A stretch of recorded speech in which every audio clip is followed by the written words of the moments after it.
오늘 말씀은 잠언 23장 말씀을 주제로 그 마음의 태도가 그 삶을 결정한다라는 제목으로 은혜를 나누고자 합니다. 오늘 이 말씀의 배경에 보면은요, 솔로몬 시대 때 솔로몬이 이 잠언을 적었습니다. 약 지금으로부터 3000년 전 이야기입니다. 그때는 먹을 것이 이렇게 풍부하지 않았습니다. 어떤 관원이 사람을 초청해서 진수성찬을 차려놔요. 그래서 마음껏 드십시오 이랬더니 정말 못 먹고 이런 귀한 음식을 처음 대접받아 본 사람이 눈이 휘둥그러집니다. 그래서 관원이 앞에 있는데 먹으란다고 지금 먹지 말라는 겁니다. 왜냐하면 그 관원은 당신을 그렇게 가족처럼 마음껏 먹으라고 어미의 마음으로 지금 말하는 것이 아니다. 그래서 2절에 보니까 내가 만일 탐식자여거든 내 목에 칼을 두라. 먹으라고 마음껏 먹는다고 하면은 그 사람이 너를 이렇게 해칠 수도 있으니까. 그래서 오늘 본문 7절의 말씀, 대저 그 마음의 생각이 어떠하면 그 위인도 그러하다. 이 말은 뭐냐면 내가 그 사람의 마음의 태도를 살피면서 말하고 행동하고 생각하라는 거예요. 우리의 인생은 우리의 마음의 태도에 달려있다. 이것을 오늘 잠언 저자는 말씀하고 있는 겁니다.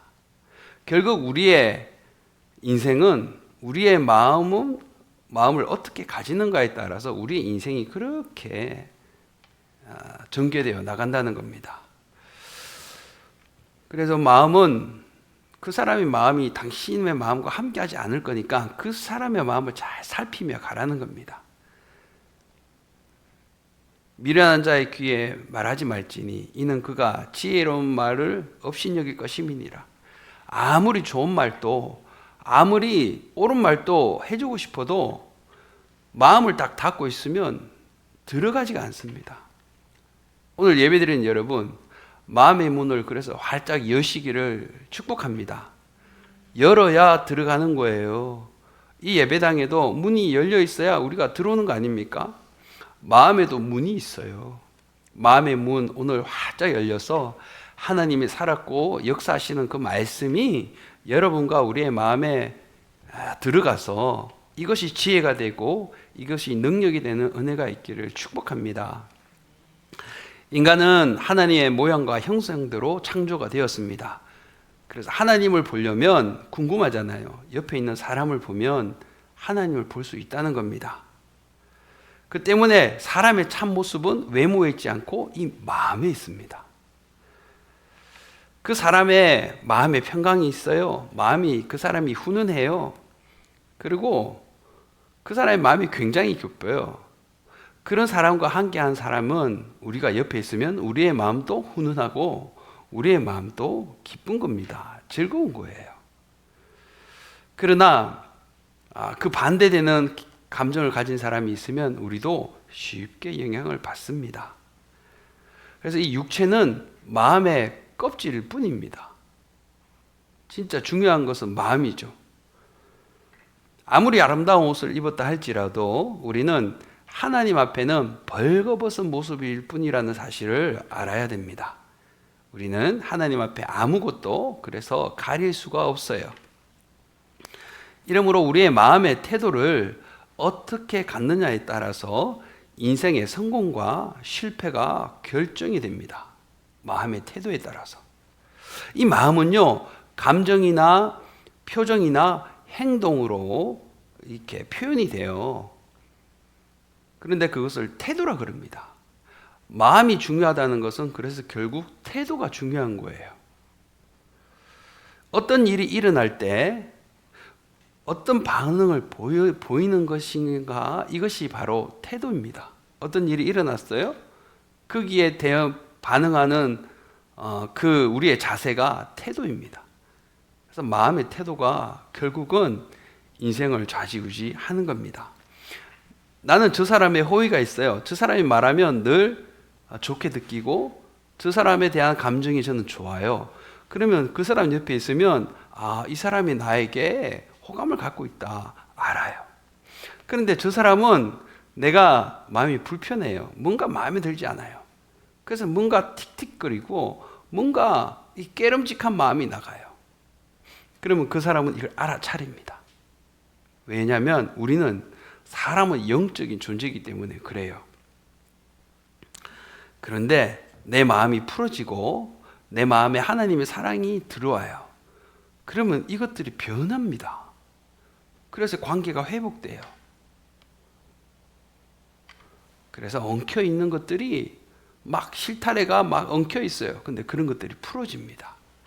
결국 내 마음의 태도가 어떤가에 따라서 인간관계가 풀어지고 삶의 문제가 풀어지고 결국 내 마음의 태도가 우리의 삶을 결정하게 됩니다. 자, 첫 번째는 마음의 생각과 방향입니다. 성공적인 마음의 생각을 가진 사람들은 어떤 환경에 처해 있든지 성공을 합니다. 마찬가지로 부정적인 마음을 가지고 있는 사람들은 아무리 좋은 환경, 아무리 좋은 판을 깔아도 끝내는 실패하고 맙니다. 여러분 그런 걸 보지 않습니까? 저 부모님이 참 어렵고 힘들게 사는데 그 자식들이 잘 돼요. 그런데 어떤 사람은 떵떵거리고 살고 외제차 타고 그 넓은 집에 사는데 자녀들을 보면은 왜 잘 안 될까요? 그냥 우리의 삶이 안 돼요. 안 돼요. 못해요. 그냥 이런 사람이 생각이 그렇게 박혀 있고 말이 그렇게 그냥 그런 말이 나온 사람과는 하나님은 일하기를 싫어하세요. 우리도 그렇지 않습니까? 여러분 옆에 있는 가까이 있는 친구들도 안 된다는 사람하고는 뭐 같이 하기가 싫습니다. 근데 하나님은 맞습니다. 하나님의 말씀이 맞습니다. 내 상황은 그렇지 않더라도 하나님이 그렇게 말씀하니까 맞습니다. 하나님은 이런 사람과 일하기를 좋아하십니다. 9절에 보면 뭐라 그랬냐면 미련한 자의 귀에 말하지 말지니 이는 그가 내 지혜로운 말을 업신여길 것임이니라.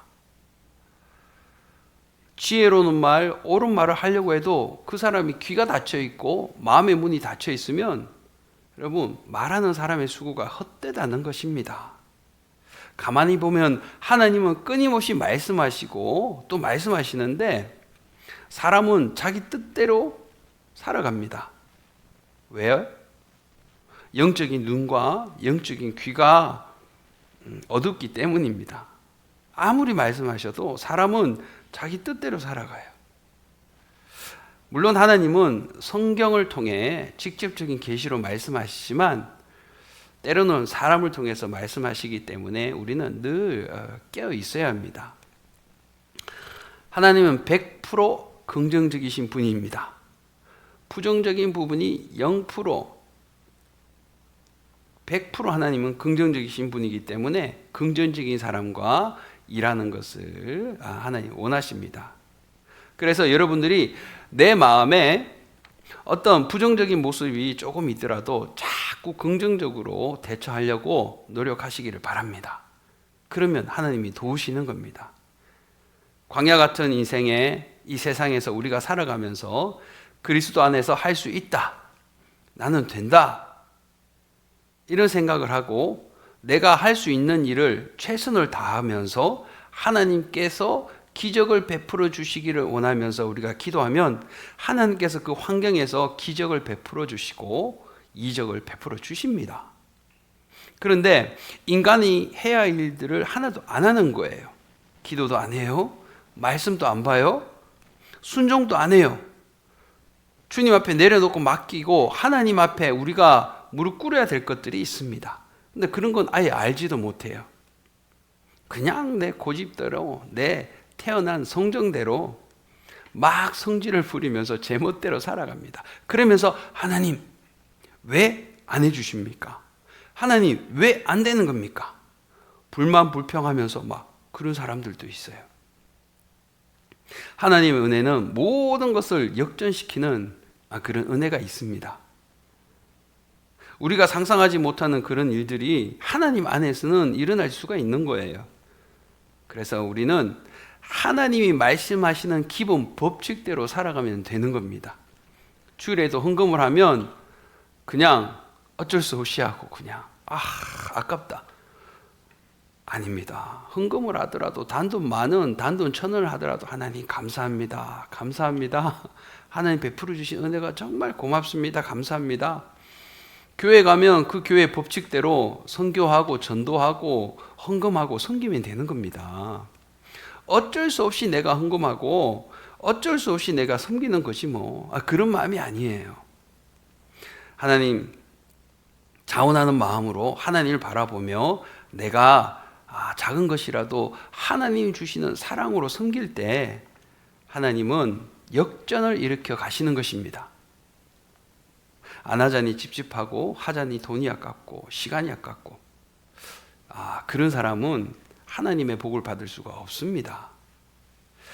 하나님 앞에서 여러분 우리가 불명불평하면 안 됩니다. 불만불평하면 안 돼요. 제가 이렇게 기도하고 이렇게 섬겼는데 하나님 왜 이것밖에 주시지 않습니까? 왜 이것은 응답될 기미가 안 보입니까? 하나님은 억지로 하는 것을 안 받으십니다. 차라리 안 하는 게 나아요. 그러면은 어쩔 수 없이 하는 사람을 우리가 옆에서 보잖아요. 그 사람을 보는 것도 힘들어요.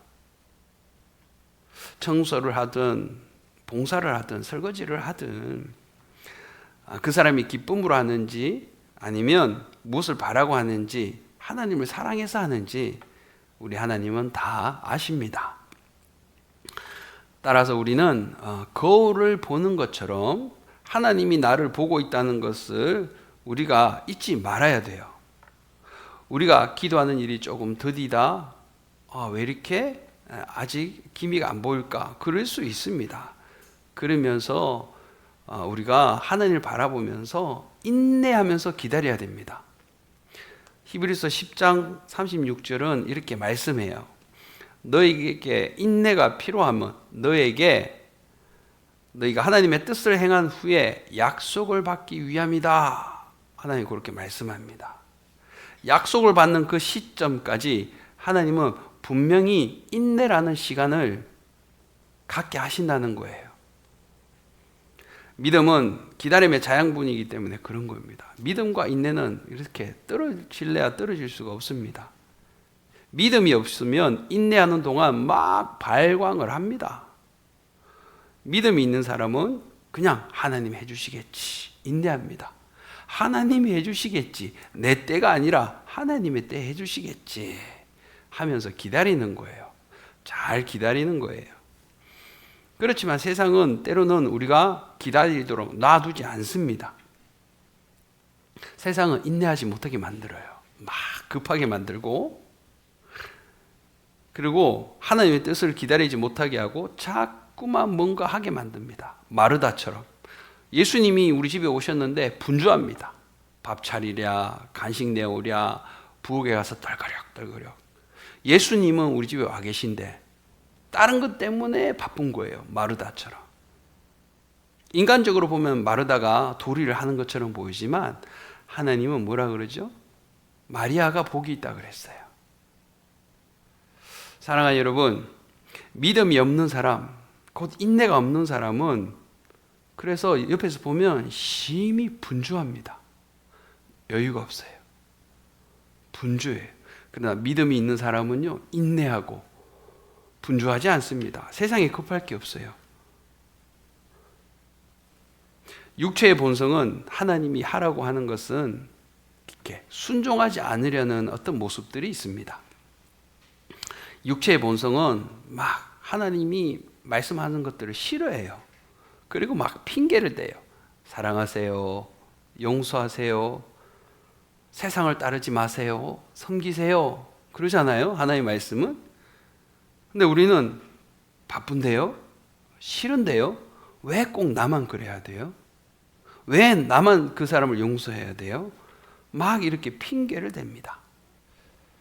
육신이 그래서 필요한 것은요, 육신은 우리를 기다려주지 않습니다. 그냥 막 하게 만들어버립니다. 육신의 정욕은 우리를 기다리지 않습니다.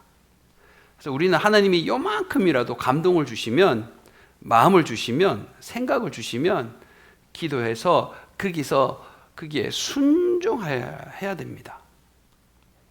순종하고 우리가 해야 할 일을 다 했을 때 하나님의 축복이 오는 겁니다. 왠 줄 알아요?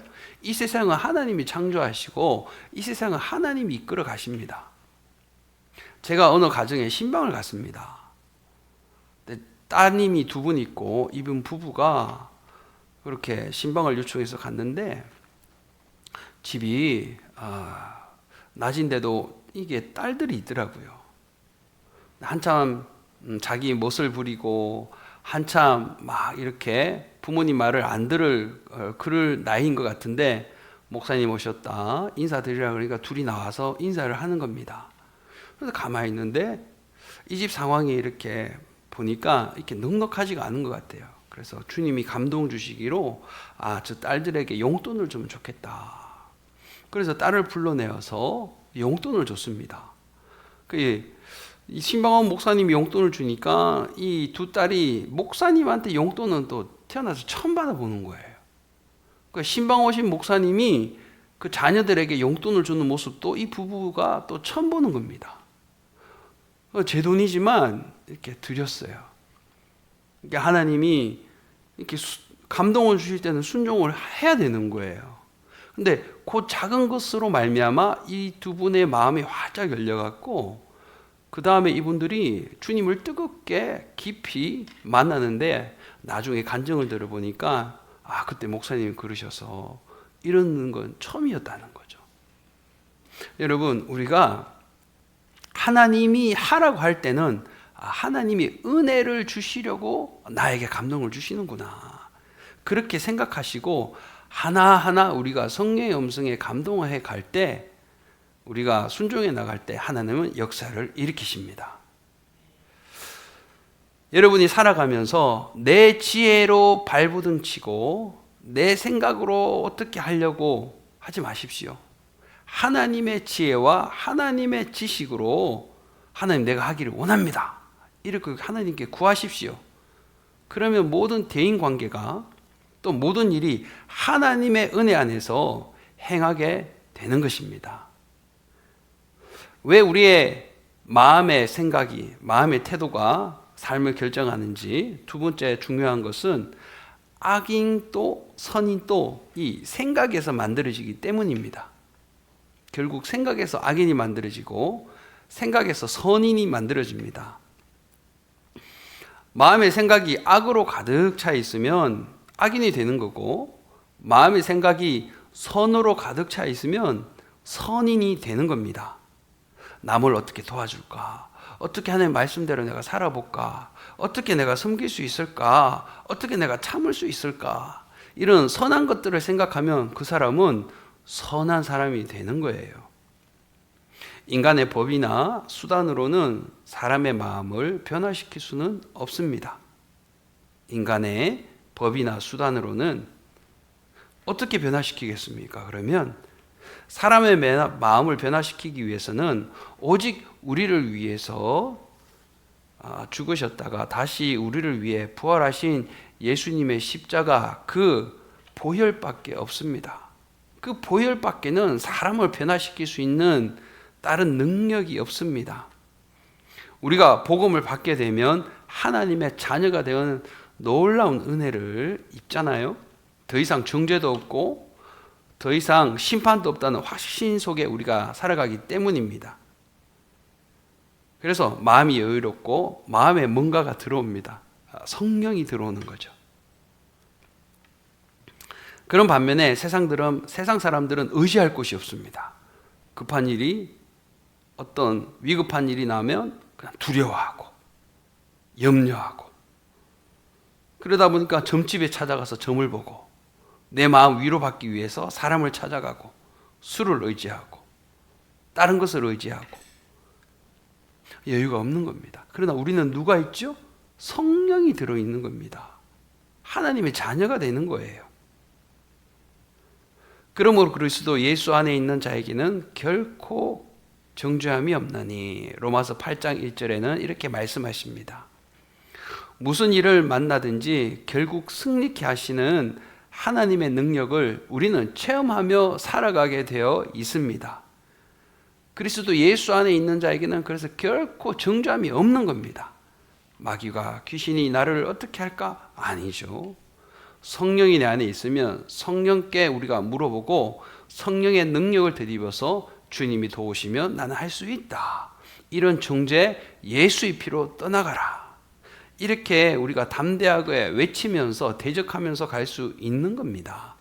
그래서 우리가 믿는 종교는 예수를 믿으면 정말 이렇게 체험하게 되는 겁니다. 주님의 사랑, 주님의 능력, 이런 것들이죠.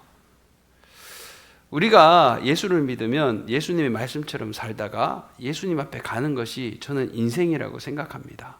그래서 요한복음 15장에는 나는 포도나무요 너희는 가지니, 가지가 나무에서 떨어지면 살 수가 없는 것, 열매를 맺을 수가 없다 그랬습니다.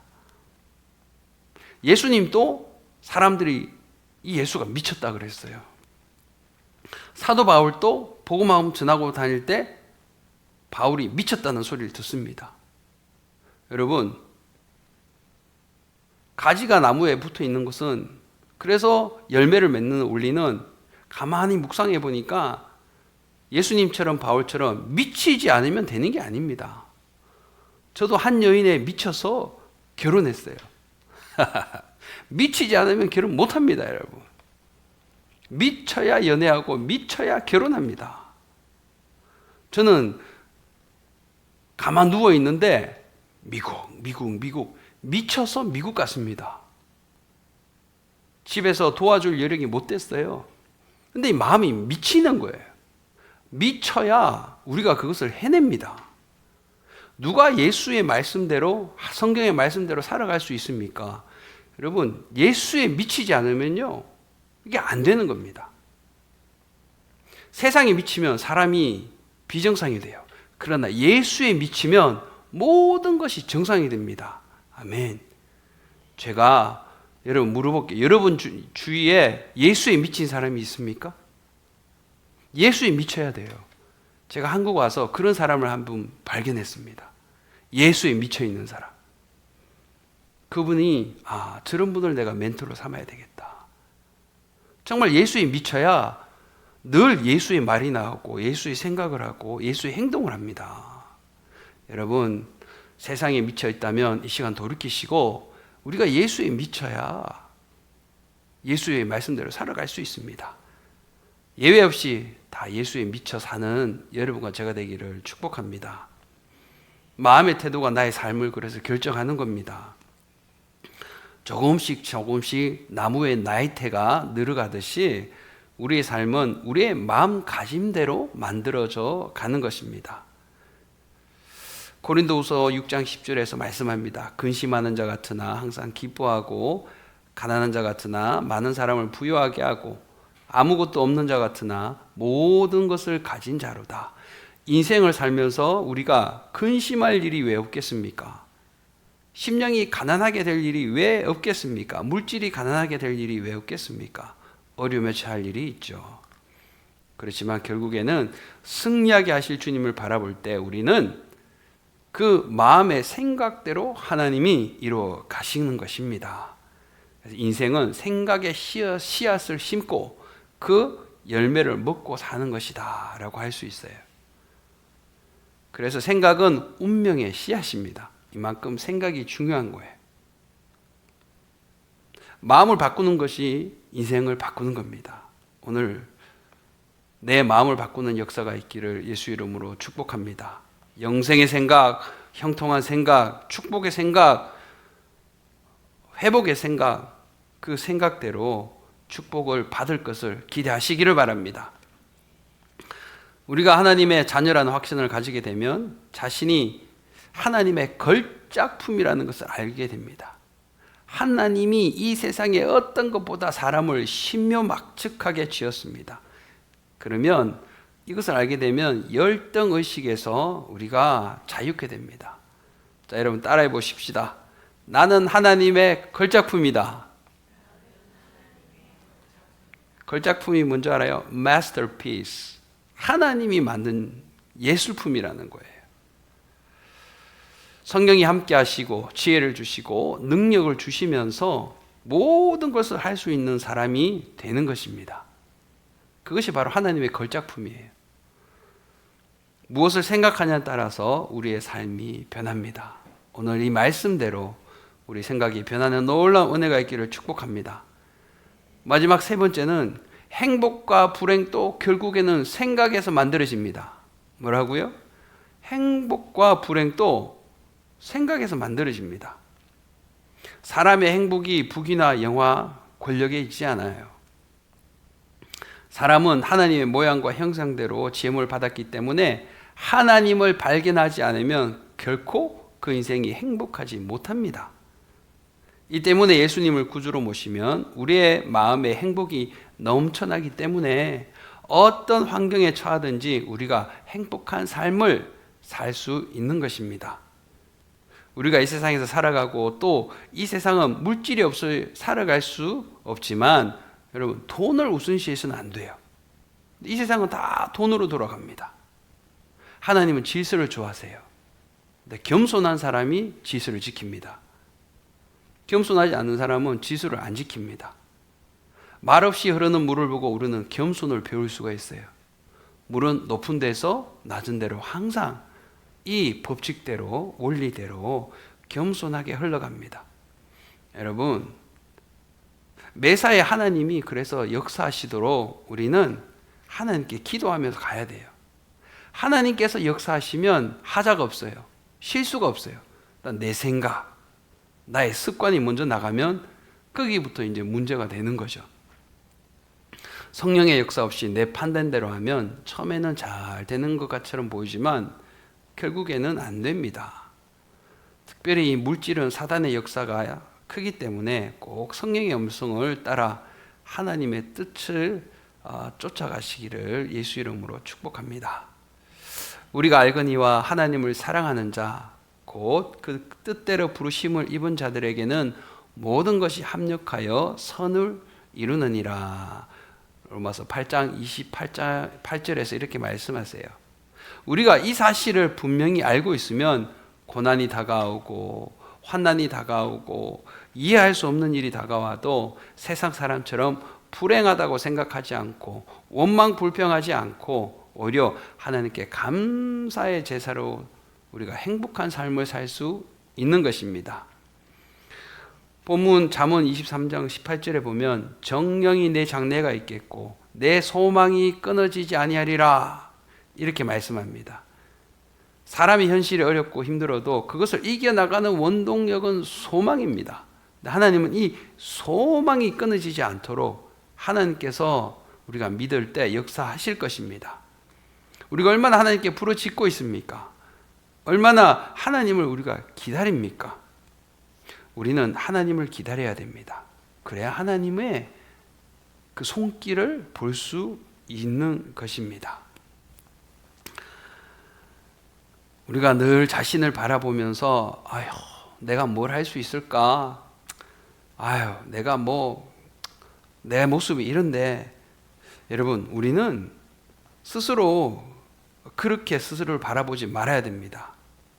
스스로 형통한 사람의 의식을 가지시기를 이 시간 축복합니다. 내가 이제까지는 예수를 믿고 어떻게 살아왔는지 우리가 내 내면을 잘 압니다. 깨닫는 겁니다. 어린아이 같이 내가 성숙되지 못하게 살았구나. 이것을 깨닫고 하나님 앞에 우리가 도움을 구할 때 동시에 하나님께서는 이 역사가 일어나게 하시는 거예요. 하나님은 우리를 왕같은 제사장으로 부르셨습니다. 그래서 기도할 능력을 우리에게 주신 거예요. 거룩한 백성을 삼아서 이 천국 시민권을 가지게 하시는 엄청난 축복을 이미 우리에게 주셨습니다. 그래서 여러분, 우리는 늘 주님이 말씀합니다. 내 믿음대로 될지어다. 내 생각이 아니라 내 환경이 바라보는 것이 아니라 내 믿음대로 될지어다 말씀했습니다. 내가 성정되어 영혼을 살리고 나도 성정해 갈 것이다. 하나님 말씀대로 그렇게 할 것입니다. 믿음이라는 것은 바라본 대로 된다는 것을 의미합니다. 항상 하나님을 찾고 의지하는 습관을 가질 때 우리는 형통하게 됩니다. 그리고 형통한 생각을 가지면 형통한 생각이 오게 됩니다. 승리할 것을 생각하면 승리가 우리에게 찾아옵니다. 그냥 안절부절 못하고 달달달 떨면서 막 다른 사람을 볶고 이렇게 안절부절하지 마시기 바래요. 하나님 될 줄 믿습니다. 이 어려운 시간을 주신 것도 하나님이십니다. 우리가 이렇게 주님을 바라보며 열심히 우리의 일을 할 때 하나님 또 여러분의 묶인 것들을 풀어 가십니다. 이것이 믿음이에요. 형통한 믿음을 가지시기를 예수 이름으로 축복합니다. 잠언 8장 17절에 나를 사랑하는 자들이 나의 사랑을 입으며 나를 간절히 찾는 자가 나를 만날 것이다 그랬습니다. 하나님을 사랑할 때 우리의 모든 삶을 도와주실 것입니다. 그리고 십자가를 통해서 우리의 생각을 변화시키고 형통한 삶으로, 축복된 삶으로, 더욱 건강한 치유의 삶으로 살아가시기를 예수의 이름으로 축원합니다.